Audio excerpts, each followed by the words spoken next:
சண்டிகரில் இலவச பெட்ரோல் வழங்கப்படும் என்ற சமூக வலைதள அறிவிப்பை பார்த்து நூற்றுக்கணக்கான வாகன ஓட்டிகள் கனமழையையும் பொருட்படுத்தாமல் பெட்ரோல் பங்குகளில் குவிந்தனர்.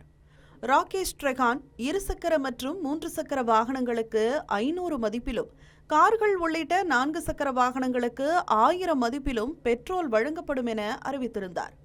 இதனால் அருகிலுள்ள பகுதிகளில் இருந்தும் ஏராளமானோர் திரண்டனர். ஆனால் மக்கள் காத்திருந்த நிலையில் பெட்ரோல் விநியோகம் நடைபெறவே இல்லை. கூட்டம் கட்டுக்கடங்காமல் சென்றதால் பெட்ரோல் நிலையம் மூடப்பட்டது. போக்குவரத்து பாதிக்கப்பட்டதால் போலீசாரும் வந்து கூட்டத்தை கட்டுப்படுத்தினர். சில வாகனங்கள் பறிமுதல் செய்யப்பட்டன.